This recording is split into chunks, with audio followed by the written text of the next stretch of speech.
Olá, hoje vamos falar de imigração alemã, imigração germânica. É isso, meu convidado de hoje, nascido em Montenegro, filho do seu Walter e da dona Júlia, é graduado em teologia e doutor na história da igreja.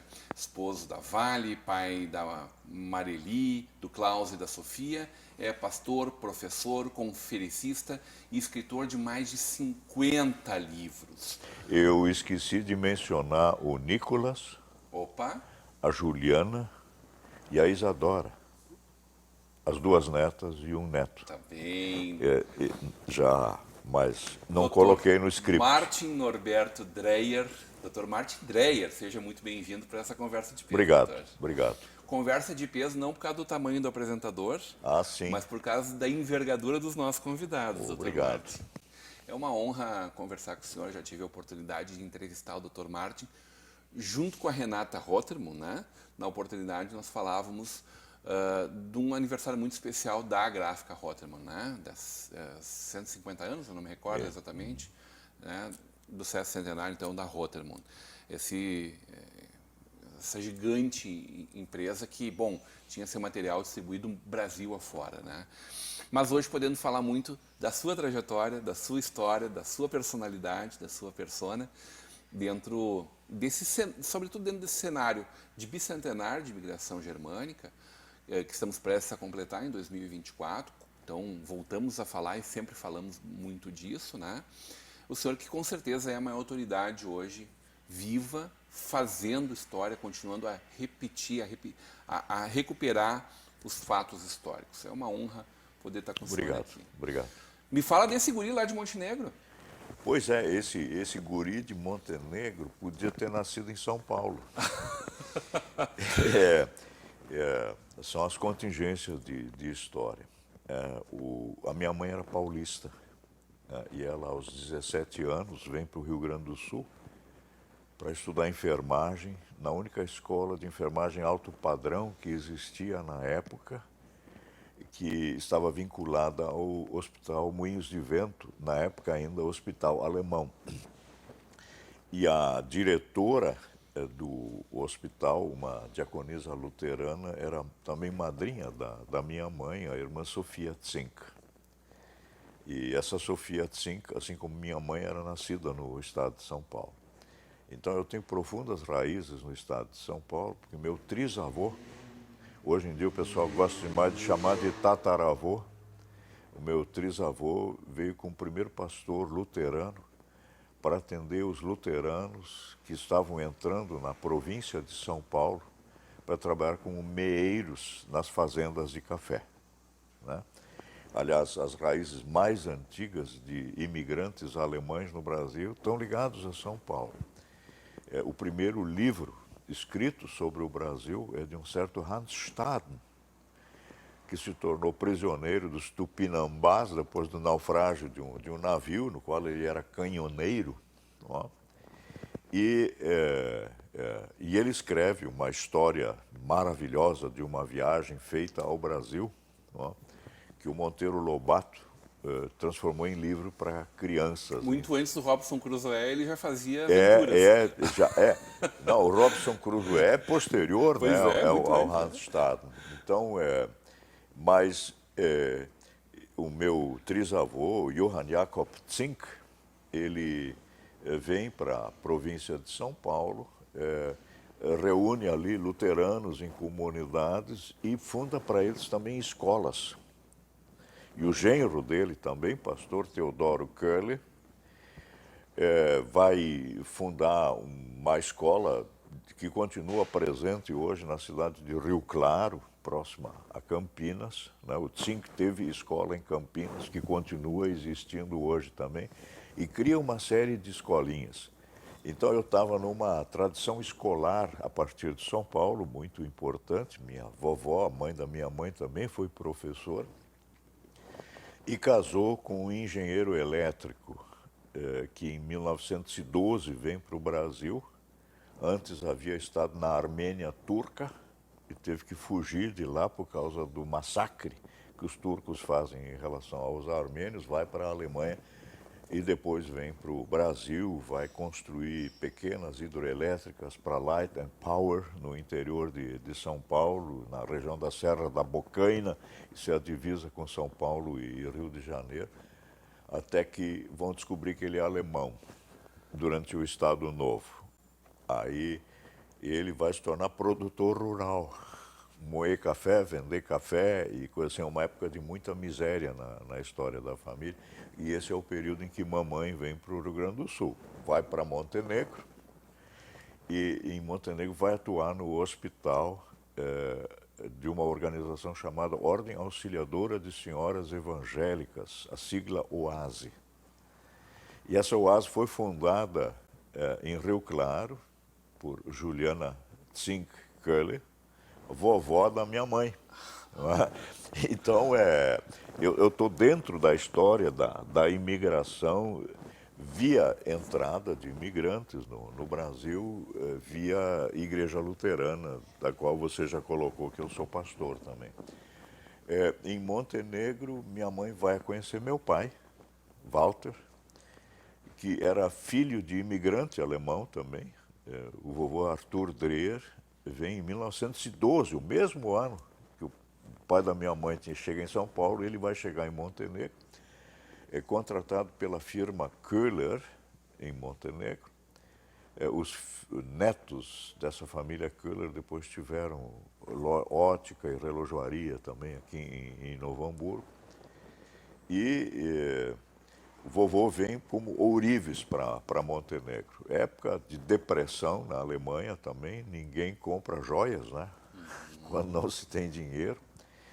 E papai teve que parar de ir para a escola aos 6 anos, mas aqui tem um diferencial que é fundamental para a gente entender também a imigração alemã. As escolas alemãs tinham um altíssimo nível. Os 6 anos de escola, meu pai teve uma educação bilíngue, leu os clássicos brasileiros e os clássicos alemães, e os conhecimentos matemáticos dele iam até o fim do ensino médio. E hoje eu acho que ele daria baile para muita gente. Ele, quando vinha alguém para trabalhar na firma, que ele depois gerenciou, ele perguntava à candidata quanto que é 10% de 100. E a moça, o senhor tem uma calculadora? Ele dizia, a próxima candidata, por favor. Né? Que cálculo mental para ele era coisa inegociável, principalmente o cálculo mental. Meus pais construíram, então, na periferia de Montenegro, então, um pequeno chalé de madeira. Era a época, assim, dos chalés de pinho ainda, né? A casinha muito bonita, que durante o dia era bastante quente, mas à noite a temperatura baixava rapidamente, era muito agradável dormir aí. Então, nós éramos uma classe média baixa, remediada, nunca faltou nada em casa, né? Mas sempre tinha muita influência da cultura. Minha mãe tinha aprendido piano na escola, violão e coisa assim, e ela nos mostrou, para mim, o maior músico da tradição alemã, Johann Sebastian Bach. E Bach passou a fazer parte da minha vida, também pelos corais que a gente cantava na igreja luterana, muitos deles musicados por Johann Sebastian Bach. Depois em Munique foi uma beleza ouvir o oratório de Natal de Bach, ou a Paixão segundo São Mateus de Bach também. Então isso é inegociável. Minha esposa prefere Mozart, então a gente tem que entrar às vezes em alguma questão. Mas as minhas raízes dentro desse mundo de imigração em Montenegro não começa somente com a vinda do vovô Arthur Dreher, né?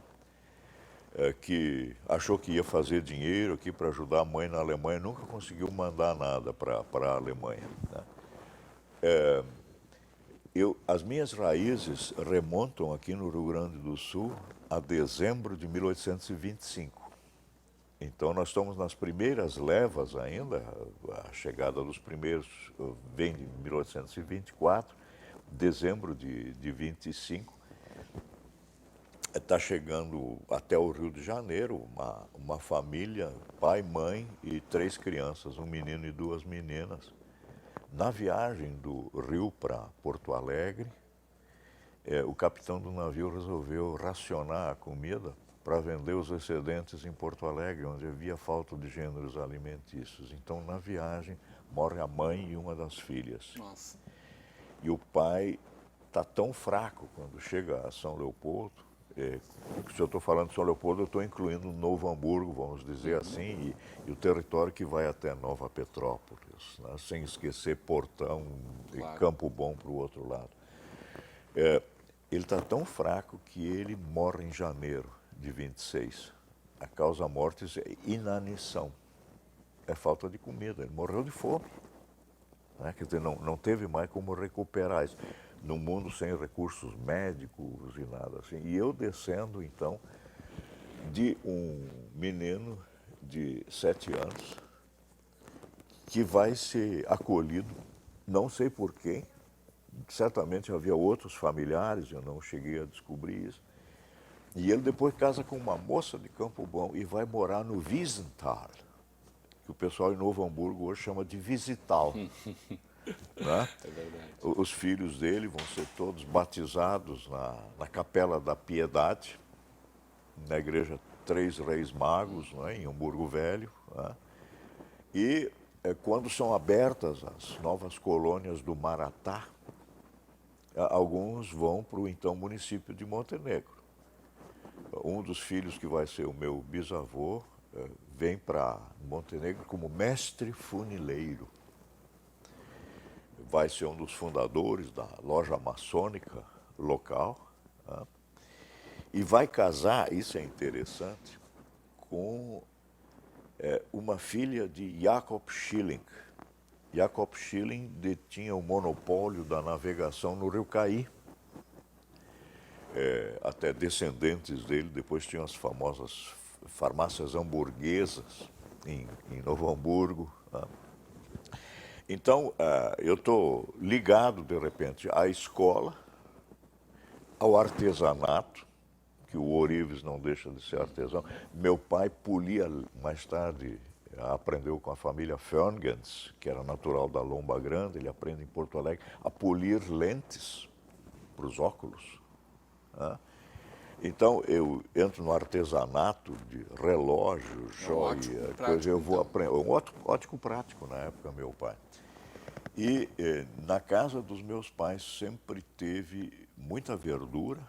Mamãe cultivava hortaliça, a gente podia arrancar rabanete e comer na hora, ou cenoura, comer na hora. E meu pai tinha 2 hobbies importantes. Selos, que era um vício da juventude. Eu depois tive que, infelizmente, me desfazer da coleção deles, porque filatelia é uma coisa muito cara. A manutenção dela.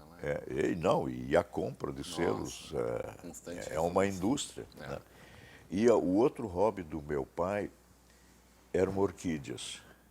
Tá? Então eu me criei, e até hoje eu sei que quando as lélias florescem, o Natal está chegando. Isso era o ponto de referência. Pena que com as mudanças climáticas, as lélias estão florindo mais cedo e eu não posso mostrar para os meus netos, e talvez algum dia para bisnetos, que a lélia é um sinal de que o Natal está chegando. Bem, eu então, Montenegro, morando na... Que família é essa que o senhor descende dos 7 anos? É um sobrenome muito raro entre os alemães, Müller. Então é difícil... É quase o Silva dos alemães, assim. Porque... Pelo menos na nossa região né? Não, mas o Müller está ligado à moagem. Ele é moleiro, né? Tanto pode ser o proprietário de um moinho, esses certamente não vieram, mas o funcionário do moinho, ele era um Müller também, né? Assim como o Fischer era o pescador, né? Isso são o Dreher, é um torneiro, né? Mas é um torno especial, né? Porque ele modela pedras semi-preciosas. A ágata, por exemplo, por isso que veio muito Dreher para o Rio Grande do Sul, porque aqui tinha muita ágata, e eles exportavam essas ágatas para a região de Idar-Oberstein, na Alemanha, onde durante muito tempo tinha a bolsa de pedras preciosas da Europa, né? Não estava ainda na Holanda, né? como acontece hoje em dia. E eles faziam pequenos bibelôs, pedras para serem incrustadas em anéis, né? Ou broches, camafeus e assim por diante. Então, vê o que eu tive que ir aprendendo tudo ao longo dos tempos. Isso na pequena Montenegro, que na época tinha 4.000 habitantes. Não era uma população, não era uma população muito grande. E ali eu fui frequentar a escola da comunidade luterana, que havia sido fechada pelo Estado Novo durante a guerra, né? Mas meu pai e outros luteranos trabalharam para reerguer. Essa hoje é a maior escola privada de Montenegro, continua existente, pertence à rede sinodal de educação. E ali eu pude estudar até o 5º ano, que era o máximo que conseguiram fazer na época. E o ginásio eu fui fazer então com irmãos maristas, que dirigiam o colégio São João Batista, em Montenegro. Foi uma convivência muito interessante, porque foi, para mim, a possibilidade de conhecer o mundo católico, não é? Que para mim, depois como historiador da igreja também, foi muito importante conhecer um tipo de catolicismo diferente do catolicismo do restante do Brasil, que foi o catolicismo trazido pelos imigrantes alemães. E eu fazia parte de uma minoria protestante que tinha que lutar por obtenção de direitos aqui no Brasil, né? E eu, desde cedo, aprendi da minha mãe que fé é uma coisa doméstica, de casa e de domingo na igreja, que a gente podia apanhar, porque a gente pertencia à igreja do diabo. Isso eram as brigas que existiam na época, não é? Eu passei por algumas tentativas de conversão ao catolicismo no ginásio. Isso era a função também. Quer dizer, porque as ordens religiosas católicas que entram no Brasil vêm para restaurar o catolicismo no Brasil. Por isso, muitos seminários e centros de formação se criam aqui nas áreas de imigração alemã e italiana, né? Hoje a gente esquece esse aspecto. Então era para restaurar e fazer contra-reforma no meio protestante, porque a gente não pode esquecer que com a imigração alemã surge o primeiro grupo de cristãos não católicos romanos no Brasil, né? E isso hoje em dia a gente esquece, né? Primeira igreja aqui em Campo Bom, né? O primeiro templo, né? vai ser construído ali em Campo Bom. Não é a igreja velha que tem lá, botaram a placa erroneamente dizendo que seria mais antiga. Isso é um segundo templo que é construído lá. Então, mas era uma população sem direitos civis, né? O parágrafo 5º da Constituição do Império dizia que a religião católica apostólica romana continuará a ser a religião do Estado. Todo padre era funcionário público, porque ele fazia o registro civil, era por conta do padre, ele registrava os batismos, os casamentos, os óbitos, né? Ele fazia o registro de terras na casa canônica, né? Ele era realmente funcionário público. E o Estado controlava muitos padres também. Por Dom Pedro II ainda dizia que muito padre ensina a população a pensar asneiras. Fecha aspas. Então, esses luteranos, e dizia, a religião católica apostólica romana continuará a ser a religião do Estado, todas as demais religiões serão toleradas em casas para tanto destinadas sem qualquer forma exterior de templo. Então podia ser um chalezinho de madeira, mas não podia ter cruz, não podia ter um campanário, uma torre, e muito menos campanas, os sinos, né? Então, aliás, o meu trisavô, Johann Jakob Zink, lá em São Paulo, cometeu o deslize de colocar uma cruzinha de madeira na frente de um chalezinho que ele construiu para servir de templo para os luteranos, e o delegado de polícia veio mandar arrancar. O que ele fez? Pegou mais 4 pedaços de madeira e juntou os vértices da cruz e disse para o delegado, agora é uma pipa. Aí o delegado deixou ficar. Então você tinha que usar de espertezas nesse período, né? Então, então, esse aspecto me era ensinado, quer dizer, não falar de religião fora de casa, porque a gente podia se dar mal, quer dizer, nós já estávamos na República, né? Mas tinha havido toda uma tentativa de Getúlio Vargas de cooptar a Igreja Já Católica. era a Nova República ali. Sim, eu nasci em 1945, né? E na República em si nós tivemos separação de igreja e Estado, Certo. né? Mas Vargas tenta cooptar a Igreja Católica no período de 30 a 45, né? Isso vai levar até um bispo como Dom João Becker a dizer todo bom brasileiro é bom católico e todo bom católico é bom brasileiro. Tertium non datur, né? Quer dizer, a terceira opção não existia. Então, era uma religiosidade muito focada na gente, né, que não podia se exteriorizar, né? Então, só para entender, quem nos ouve aqui e nos assiste, que é de tradição luterana, para entender por que é tão fechado em si mesmo, né?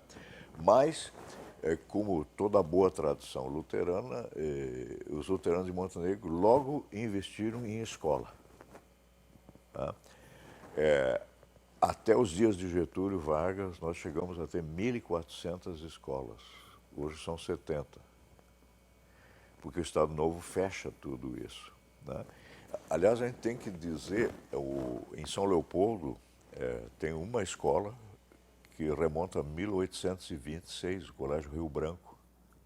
Para mim, a segunda escola do Rio Grande do Sul, porque em 1824, a província do Rio Grande do Sul só mantém uma única escola, o Colégio Militar em Porto Alegre. Então, é graças à imigração alemã, católica ou luterana, que nós vamos ter em cada picada uma escola e que o Rio Grande do Sul, por muito tempo, vai ser o estado mais alfabetizado da federação. Isso a gente deve à imigração, por quê? Porque já no século XVI, Lutero exigiu que prefeitos e vereadores das cidades construíssem e mantivessem escolas e que criassem uma nova profissão, a da professora. Universalização do ensino. A isso foi ligada essa grande quantidade de escolas e de centros de formação de professores. Se você conhece o Colégio Alberto Pasqualini, em Novo Hamburgo, sabe que isso era o antigo Lera Seminário, o Seminário de Formação de Professores para as picadas católicas. E em São Leopoldo estava o Evangelischer Lera Seminário, o Seminário de Formação de Professores Evangélicos, que é o prédio da atual Câmara de Vereadores, porque essa escola foi transferida para Ivoti. Então, bom, nós estamos fazendo esse programa aqui em Novo Hamburgo, mas olha, o Colégio Pindorama, Fundação Evangélica, pensa nos colégios maristas que estão aqui, ou na antiga escola que estava lá, católica, que estava em Hamburgo Velho, do lado da Igreja Católica lá, né? Universidade Fevale, Campos. Hoje a Fevale está encampada ali, quer dizer, isso é impressionante. Se tu vais olhar Taquara sem escolas privadas não tem. Campo Bom, o Colégio Tiradentes está lá, o Colégio das Irmãs está lá. Vai para Sapiranga, tu tens a mesma questão. Quer dizer, é um encadeamento de escolas e a gente ainda poderia olhar, vai para o Travessão, tu vais ter, Travessão Dois Irmãos, tu vais ter a antiga escola ali, não é?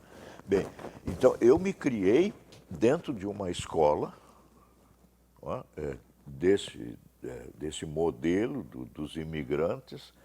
Eu fiz depois uma escola católica em Montenegro e aí terminava, porque só o ensino médio, só se você quisesse fazer escola técnica de comércio à noite. E eu queria mais. Eu já tinha pensado em ser pastor, porque tinha toda uma história teológica na família, pelo lado da minha mãe. E aí eu me dirigi a São Leopoldo. Eu fui estudar numa escola que, para mim, foi o melhor colégio de formação humanística que já houve no Brasil, o chamado Instituto Pré-Teológico, né?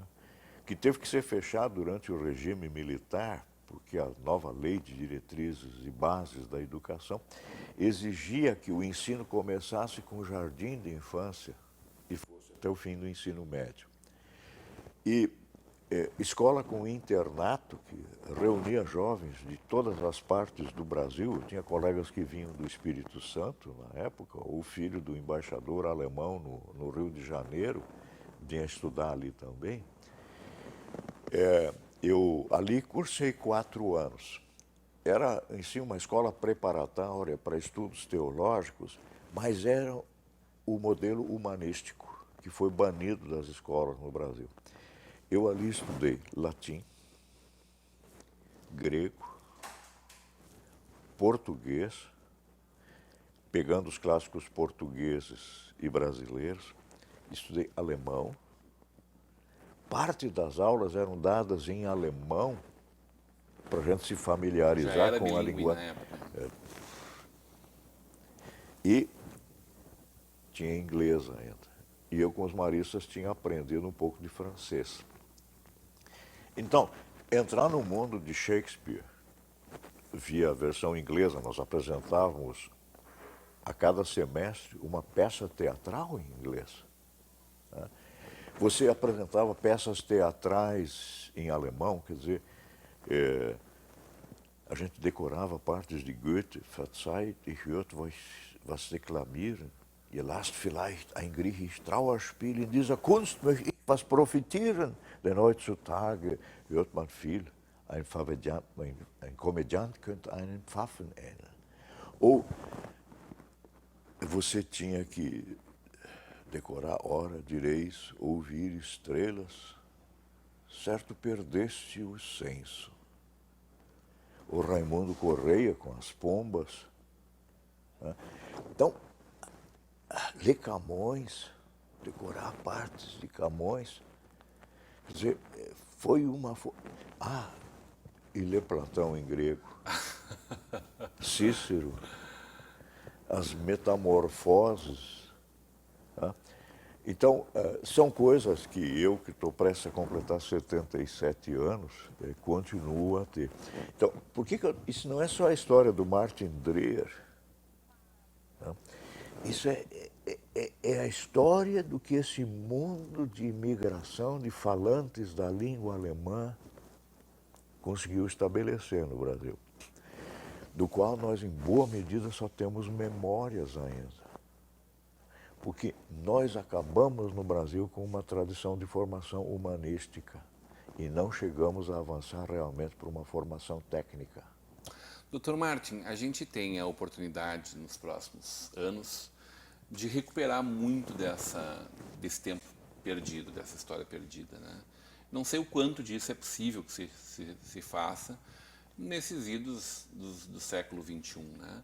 Mas, efetivamente, daquilo que se perdeu lá no Estado Novo, né, durante a Segunda Guerra Mundial, e talvez em algum grau justificável que se afastasse das questões nazistas, sobretudo, mas infelizmente acabou se afastando muito mais das questões germânicas, né?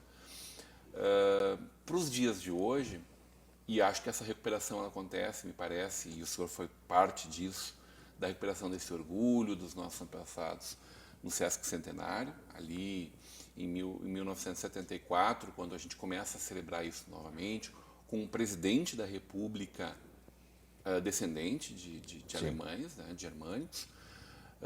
A gente vem agora no bicentenário, 50 anos depois, a oportunidade de encontrar pessoas muito mais esclarecidas, uma visão muito mais global, por um lado que se perdeu muito de tudo isto, mas também de se encontrar com essa Alemanha de 2024, que é o país da inovação no mundo, que mantém não só a Alemanha, mas a gente falava aqui antes de entrar no ar, né, desses povos germânicos todos, né, que daí envolvem Luxemburgo, Áustria, Suíça, parte da República Tcheca, você falava da Romênia, da Polônia, alemães que foram depois para a Ucrânia, né? Uma série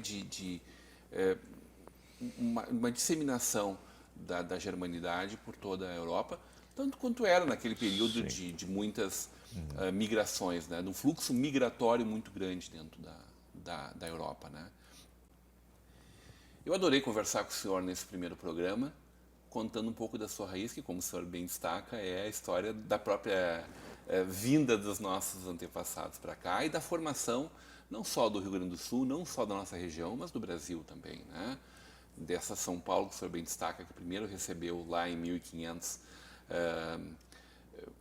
um germânico, depois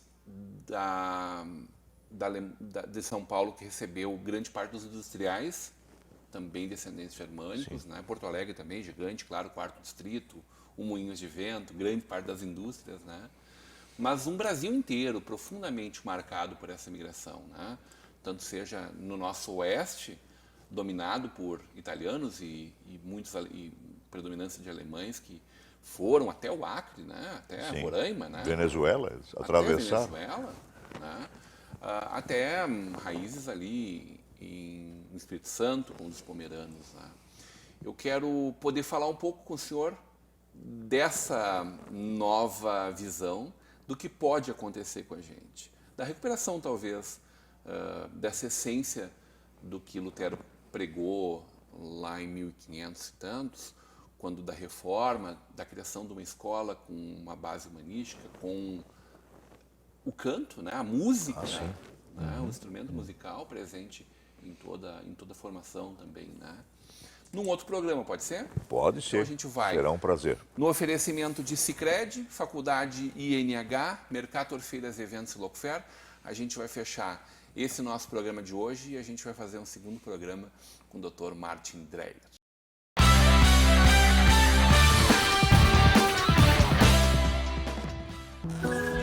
Quando você investe no Sicredi, você ajuda a movimentar a economia da sua região. E o seu investimento gera empregos e prosperidade. Mais do que isso, gera educação, programas sociais e desenvolvimento. Venha para o Sicredi e conte com um atendimento próximo, um amplo portfólio e a segurança de uma instituição com mais de 115 anos. Invista no Sicredi. Aqui, seu investimento rende mais do que dinheiro.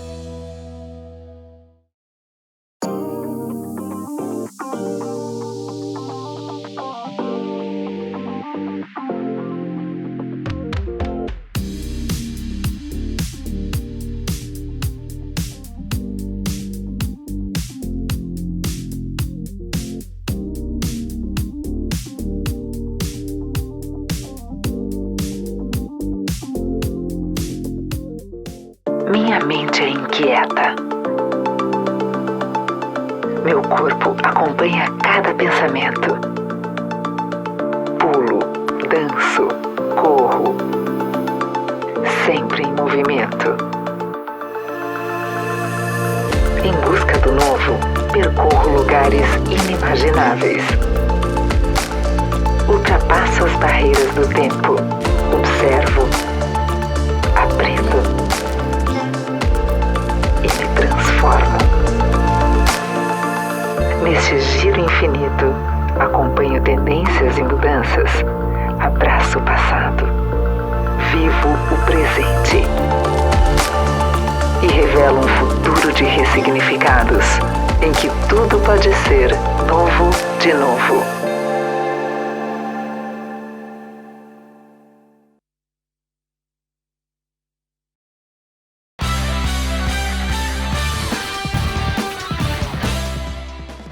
Olá, conversa de peso de hoje volta a conversar com o professor Martin Dreyer, pastor, professor, conferencista, escritor Martin Dreyer.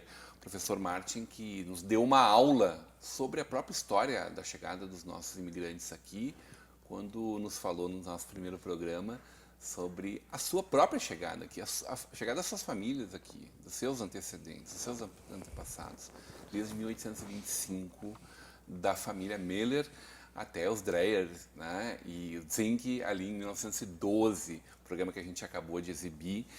E agora a gente fala um pouco, Dr. Martin, sobre essa recuperação dessa história que acontece a partir de 1974 pelo Sesc Centenário, depois de sermos proibidos, né, de falarmos alemão, que é a maior marca de um povo, né? Sim. A sua língua, né? A maior marca de presença cultural, né?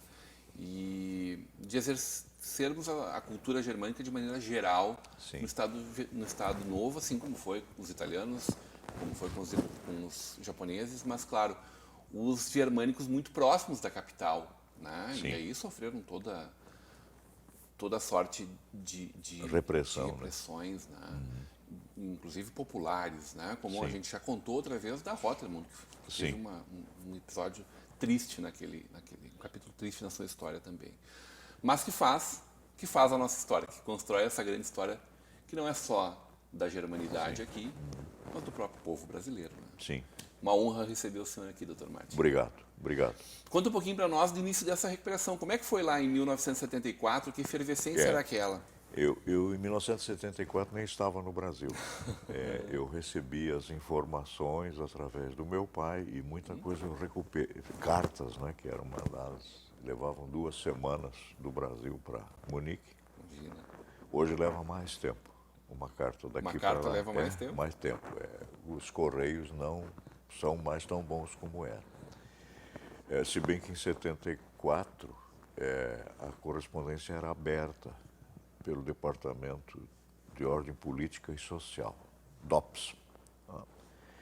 Em 74 aconteceu uma conjunção interessante. Mesmo que nós estivéssemos ainda sob o regime militar, o Rio Grande do Sul tinha um governador de origem italiana, Euclides Triqués.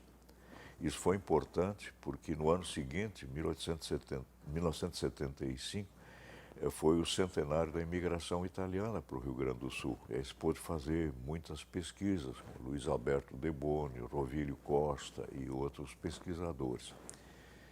E o presidente da República era Ernesto Geisel, filho de um imigrante alemão que tinha ganho a loteria e conseguiu encaminhar os filhos, homens, todos para o colégio militar em Porto Alegre. Então e o mundo militar era um mundo de ascensão para se tornar elite no Brasil também. Até 74 era tabu a gente pesquisar sobre imigração alemã ou imigração italiana. Teve um francês, Jean Roche, que acompanhou a esposa que veio em 1945, que veio para abrir a Aliança Francesa em Porto Alegre, a dona Nancy Roche. E ele, Jean Roche, foi logo convidado pelo irmão Otan para lecionar na PUC e depois foi convidado para lecionar na URGS também. Primeiro para dar aulas de francês, mas a especialidade dele era a geografia. E ele com os alunos dele, entre os quais estava, por exemplo, Telmo Lauro Müller, a quem nós sempre temos que prestar uma homenagem por recuperar muito da história da imigração alemã. Esse movimento começa muito com ele. Com esse, mas é também por causa de Roche, né? A efervescência E Roche vai fazer uma tese de doutorado a imigração alemã e o Rio Grande do Sul, que agora teve uma reedição esse ano pela editora Oikos de São Leopoldo. Então, em 74, se começa aos poucos a fazer pesquisa. Carlos Henrique Wundt vai estar, Carlos Henrique Oberacker, né?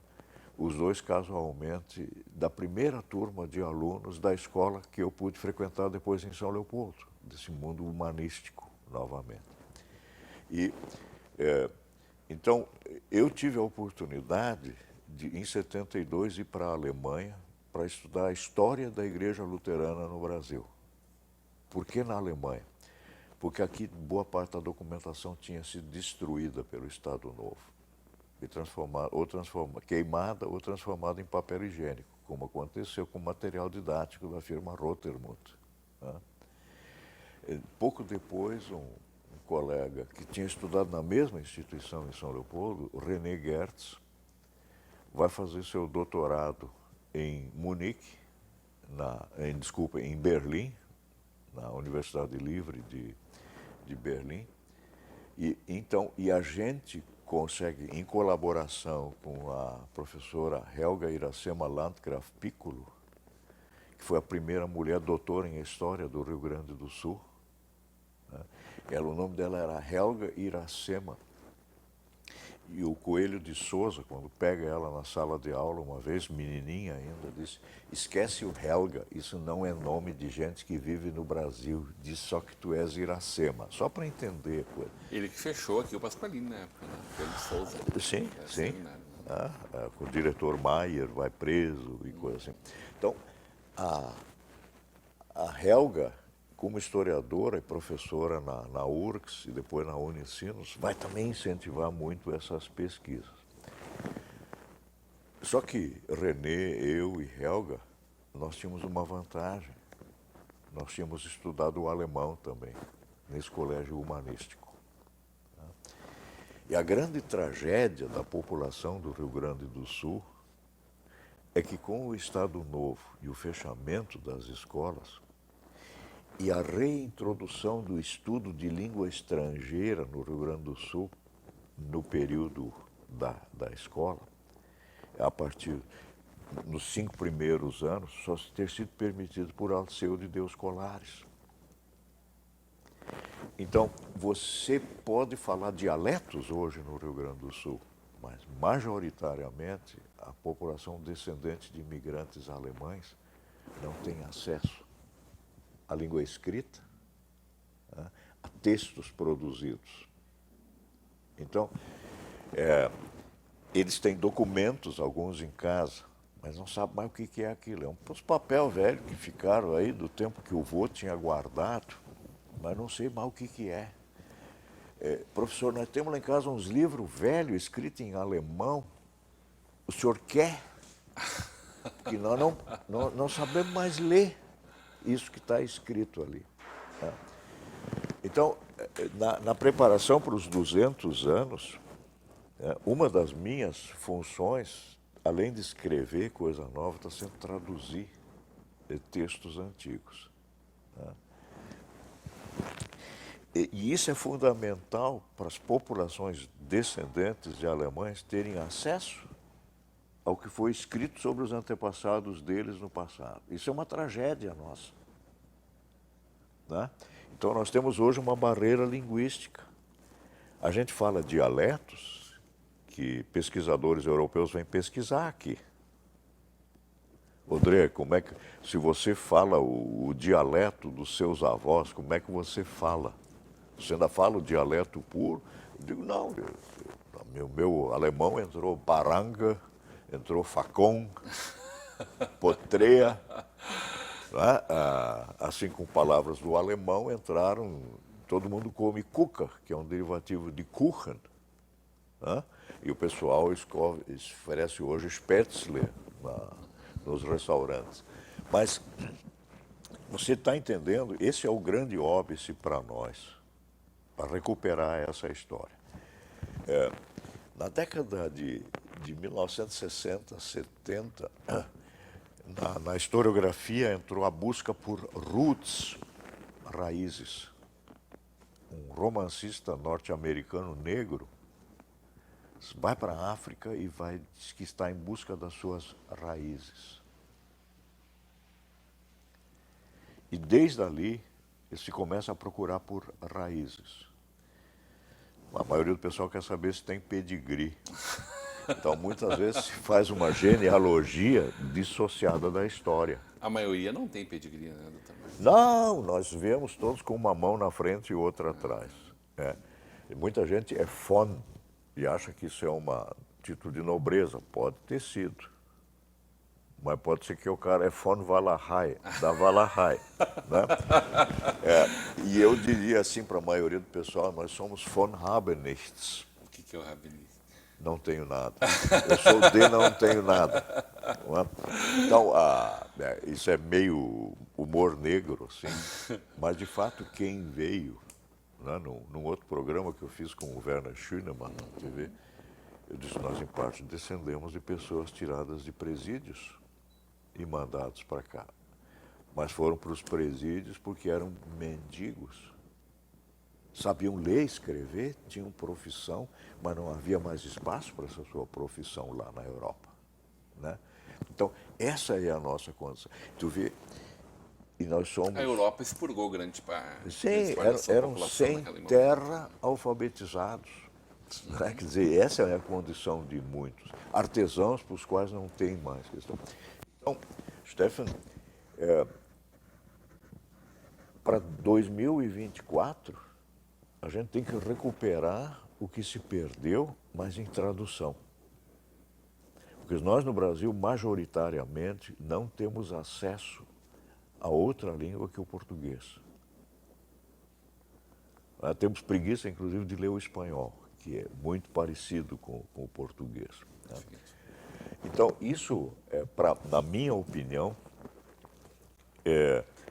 2024 não pode ser um período de saudosismos, da gente louvar grandes feitos dos imigrantes alemães, mas de contar história de quem nós éramos, por que nós viemos para cá, mendigos, pobres, sem terra, fugindo de uma sem mãe teto. madrasta. Né? Uma mãe madrasta que não nos queria mais. Quer dizer, louvar a tal da Alemanha que nos mandou embora não é o alvo, não pode ser o alvo da questão. Quer dizer, como é bonito os castelos da Alemanha de Neuschwanstein. O rei Ludwig, da Baviera, construiu aquilo com o sangue do povo. Não é? Isso a gente tem que lembrar nesses aspectos. Não sou nenhum revolucionário, eu quero ser realista no contar dessa história. Mas, com os conhecimentos que os antepassados tinham quando vieram para cá, eles eram técnicos num país que não tinha técnicos. Tinha uma agricultura lá superada, mas ainda mais evidente e próspera do que a que se tinha aqui. Eles, sabendo como é que se constrói um moinho, eram engenheiros. Sabendo como se cortava tábuas, se tornaram madeireiros. Sabendo como é que se fazia o prego numa forja, eles se tornaram potenciais industrialistas, como foi o ferreiro Gerdau, lá em Agudo, antes de se transferir para Porto Alegre. Né? Quer dizer, esse país que nos explorou também, nos deu a chance de nós virmos a ser gente.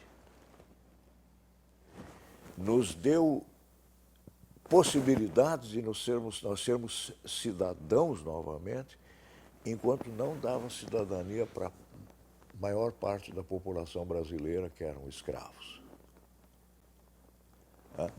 Então, no mesmo tempo em que o Brasil tentou se modernizar, trazendo imigrantes da Europa Central para serem soldados e agricultores, na mesma época, nós não conseguimos resolver a situação da maioria da população brasileira, que eram os escravos.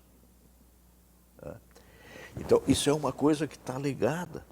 E a gente não pode esquecer que houve, por exemplo, imigrantes que se tornaram comerciantes e, juntando um capital primitivo, né, como diriam os marxistas, conseguiram comprar escravos.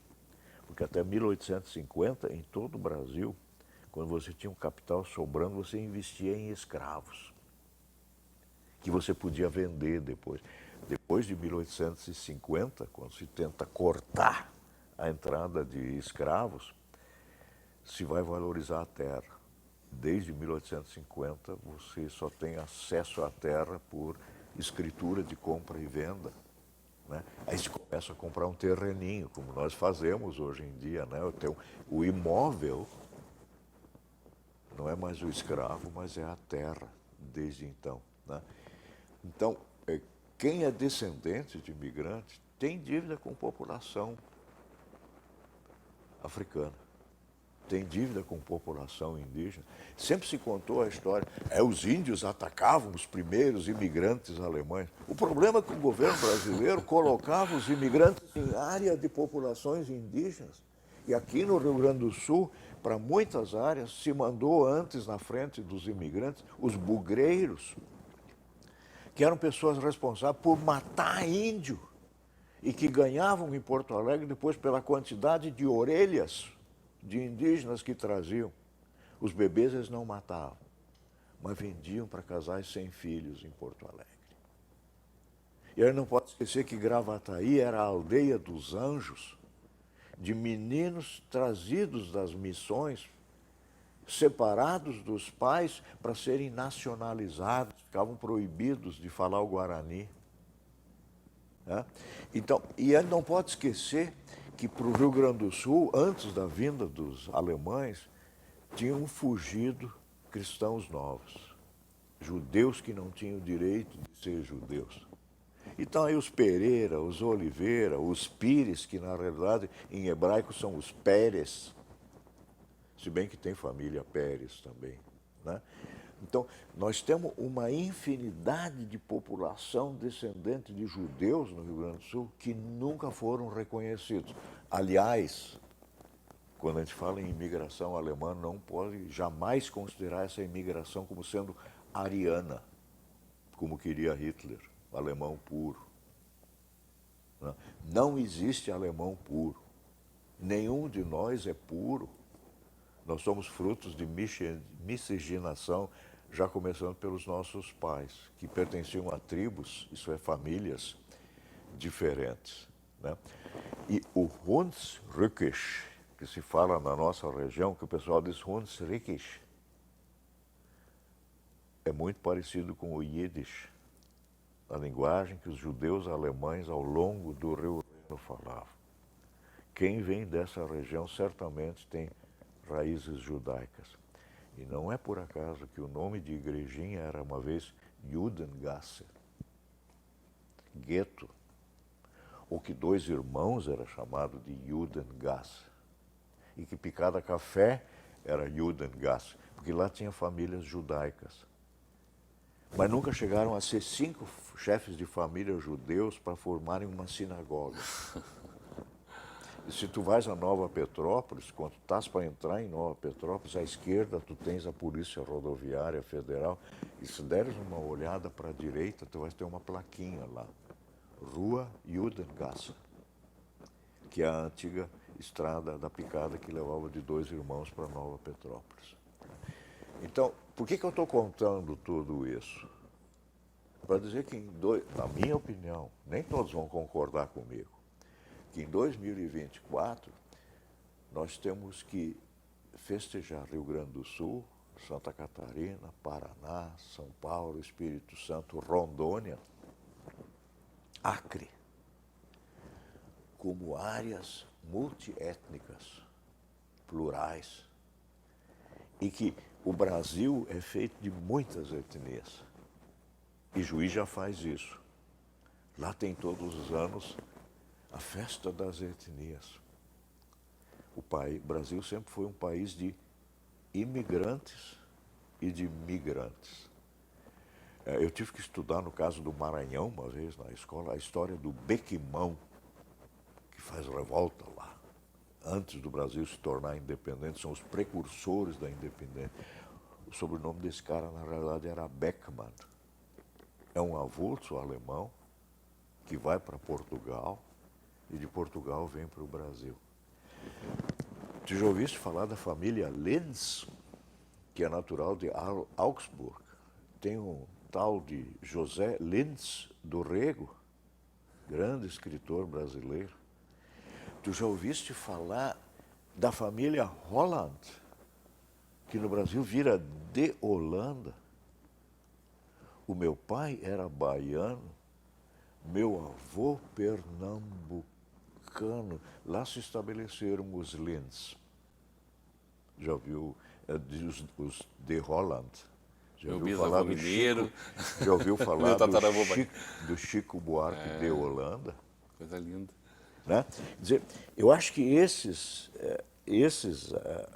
aspectos nós temos que pegar. Quer dizer, eu acho que a gente pode falar da contribuição das diversas etnias para o Brasil, mas nós temos que dizer que nós somos hoje um país de etnias. Eu acho que esse é o que melhor descreve o nosso Brasil, né? Talvez o maior do mundo nessa multietnicidade, né? É uma realidade, nós somos. As minhas duas netas são dos Santos e elas têm sangue indígena. E isso é a minha família. Quer dizer, nós, descendentes de imigrantes, seja de lá que etnia que nós venhamos, nós crescemos para dentro do Brasil. Para alguns levou mais tempo, para outros menos tempo. Teve imigrante que descobriu que o grande negócio era casar as filhas com estancieiros lusos aqui no Rio Grande do Sul, que significava ascensão social também para o mundo político. Outros casaram dentro da etnia. Rapazes de Três Forquilhas, Itati, vieram casar em São Leopoldo, para encontrar moça da mesma etnia.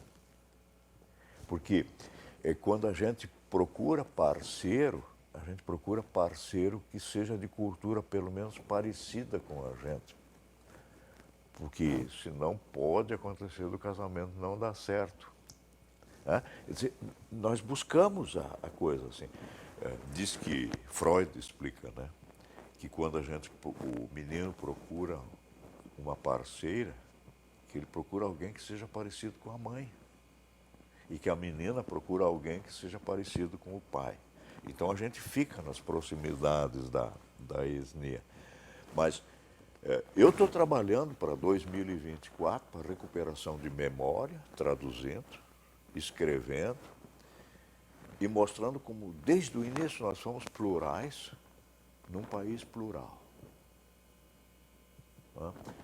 Portugal não teria conseguido colonizar o Brasil só com portugueses. O país era muito pequeno. Os soldados portugueses eram recrutados nos estados alemães. Por isso que o organizador do exército brasileiro no período colonial, o Major Böhm, era um alemão. Por isso, soldados que o Marquês de Pombal colocou no Amapá para depois produzirem alimentos para a fortaleza de Macapá, hoje capital do estado do Amapá, eram alemães que foram levados para lá. Por isso, Dom Pedro I contratou alemães, italianos, belgas como soldados e eles vieram para cá. Então, mas se fala em Joinville, né? Alemães e coisa tal. Não, isso tem belgas, tem noruegueses na região. Né? Aliás, os primeiros alemães de São Leopoldo eram dinamarqueses, porque Schleswig-Holstein, no território acima de Hamburgo, na época ainda era da Dinamarca, e só depois os prussianos tiraram da Dinamarca. Mas quando eles vêm para São Leopoldo, eles ainda são dinamarqueses. Então, historiador é um cara problemático. Né? Ele destrói e tira certezas da gente. As comidas que a minha oma fazia, minha vovó fazia, essa vovó do Hunsrück, tinham muita coisa de francês, por causa da proximidade com a França, né? Com os franceses. Quando eles namoravam, eles... Então, Roma poussier é namorar em francês. Ela fazia fricadelle, os bolinhos de carne, era fricadelle em francês. Então, a gente tem uma infinidade. Claro que ela fazia sauerkraut, que os franceses comiam como chucrute.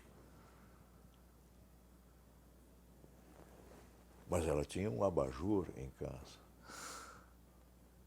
Uma Tischlampe,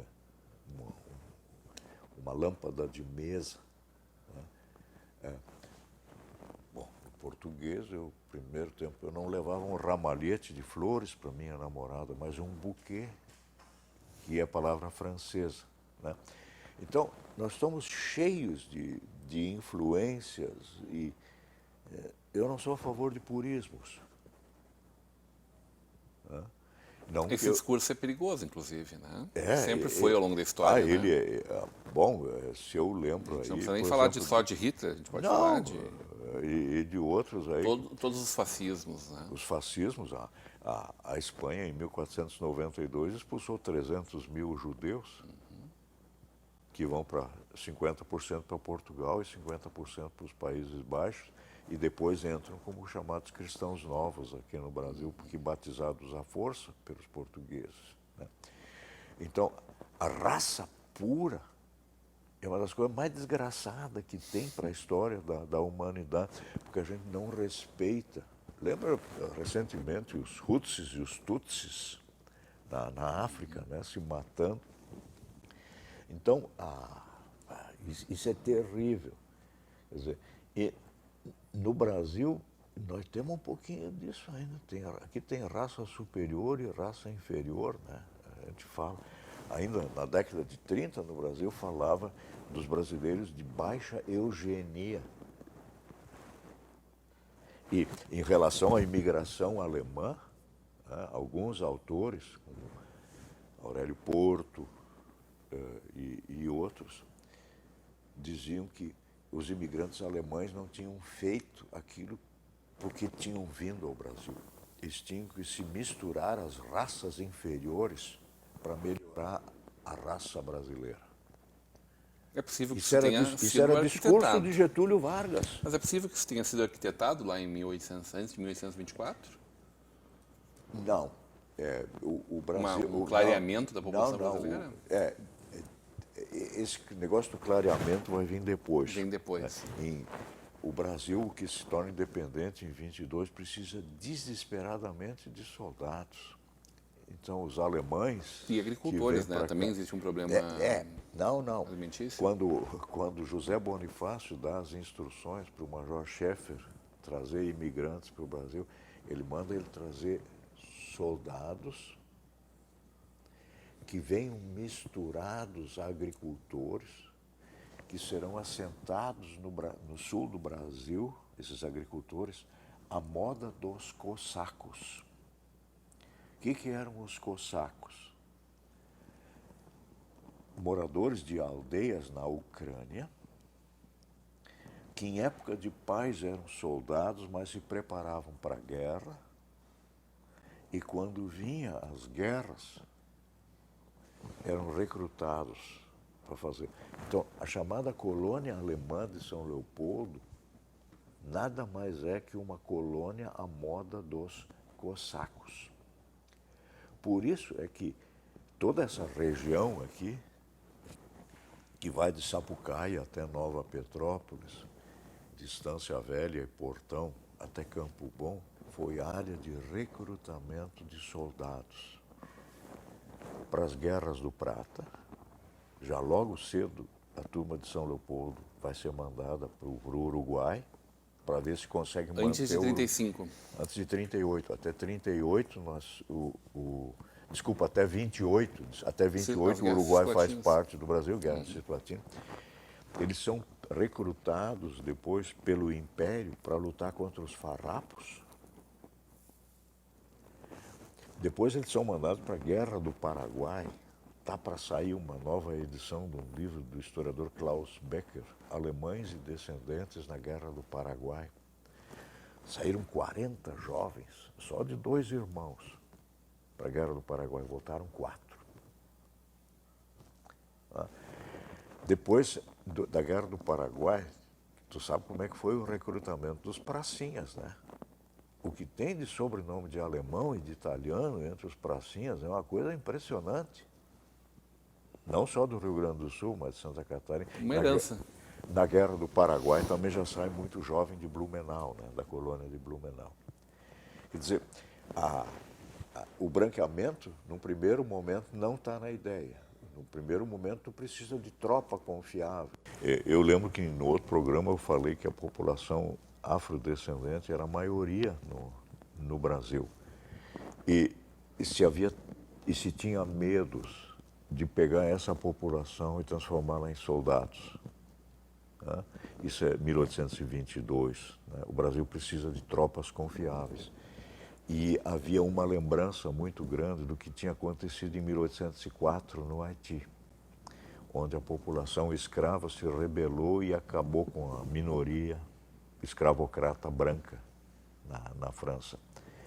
Em 1808, as notícias chegam no Brasil e começam os levantes dos alfaiates na Bahia e assim por diante. Então, nós temos uma série de levantes negros antes da independência do Brasil. Né? Então, por isso é que se vai trazer soldados da Europa Central, nem franceses, nem portugueses, nem espanhóis, mas ali do que hoje é a República Federal da Alemanha, do norte da Itália e parte do território polonês e tcheco. Né? Ali tinha que ter um pouco de medo ainda por causa dos austríacos, que eram a grande potência na época. Né? Aliás, o pai da Leopoldina é imperador austríaco. Que não deixou vir. Não. Ele corre com o von Schäfer do território austríaco. Né?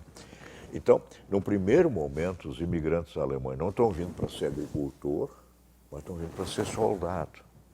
Por isso, depois que os 2 batalhões estrangeiros no Rio de Janeiro vão ser desmobilizados, muitos vão vir para o Rio Grande do Sul, porque sabe que aqui tem patrício.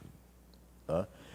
Mas a agricultura é um subproduto, primeiro, para esconder os soldados que vêm para cá. E deu no que deu, porque com eles se faz um novo modelo agrícola, que é a picada, pequena propriedade. É o primeiro exemplo de reforma agrária que o Brasil vive, né?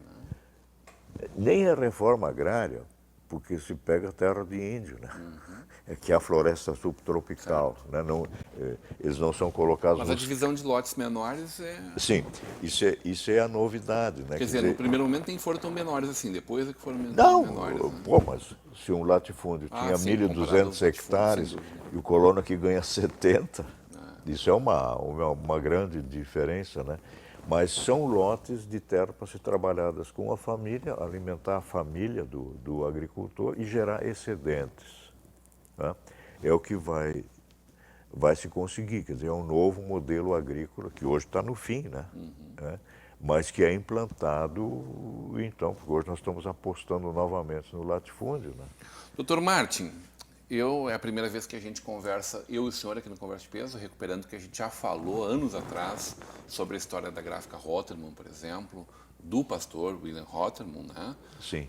Que faz grandes marcos dentro da São Leopoldo e da província que a gente tinha naquela época, né? De toda essa região, como o Dr. Martin bem destacou, de Sapucaia até Nova Petrópolis, começa ali e muito dessa organização começa com as tecnologias que ele traz, inclusive, né, a imprensa, né, a prensa escrita, né? Sim.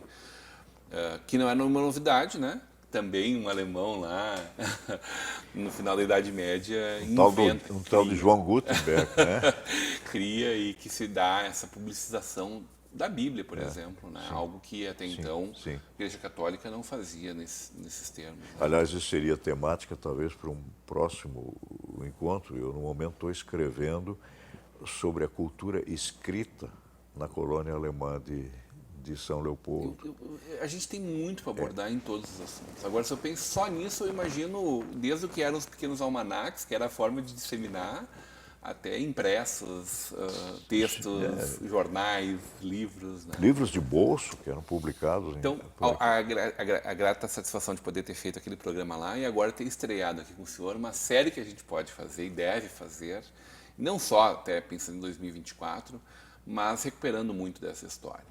Hoje um espaço para que a gente pudesse conversar um pouquinho, conhecer muito mais da pessoa por trás de todos esses escritos, essas palestras que o senhor ministra mundo afora, né? Mas também um pouco da sua visão sobre como isso tudo se dá e como isso tudo deve ser, né? Desse Brasil tão multiétnico que nós, com os Girardi, Stefan da minha parte, com os Dreia, Tsink da parte do senhor e tantos sobrenomes mais, né? Os santos das suas netas, estão formados, estão conformados em constante transformação, tal como é a humanidade, né? Sempre Tranquilo. correndo pelo mundo, né? Então, uma grande honra poder falar com o senhor, contar um pedacinho dessa história. É óbvio que uma vida inteira é tão rica, impossível a gente reduzir a 2 programas de meia hora, mas que esse pode ser o primeiro de vários encontros e que a gente possa recuperar muito dessas histórias, falar ainda muito mais de história, né? Talvez aprofundar cada episódio. Tem episódios maravilhosos que eu acho que ainda são não contados ou muito mal contados, como a Guerra de Pastores lá em Dois Irmãos, como a Jacobina, como os nossos políticos locais, regionais, como os Brumers da nossa região também, no nosso estado, como os industriais que se formaram nesse 4º distrito. Acho que tem muita coisa muito rica para a Os gente. professores, quem eram eles? E as formações deles, né? Sim, sim. Eu tinha Wagner lá os primeiros professores de Moorreuter, da minha família, com muito orgulho também, com essa tradição germânica, né? E aí germânica mesmo, porque a escola moderna nasceu exatamente Sim. na Alemanha, né? Na Alemanha que não existia, que o senhor bem Não. falava antes. Em 1871 é que ela vem realmente existir como nação. Uma grande honra que a gente possa Obrigado. estar junto muitas e muitas vezes, doutor. Obrigado. Valeu. Hoje numa conversa de peso com um pastor, professor, conferencista, escritor, Martin Dreyer, e uma aula, né, 2 aulas aqui, 2 programas maravilhosos que a gente realiza aqui sobre exatamente a formação, não só da nossa região, mas do povo brasileiro. Continue com a programação da nossa Vale TV, da nossa rede comunidade de televisão.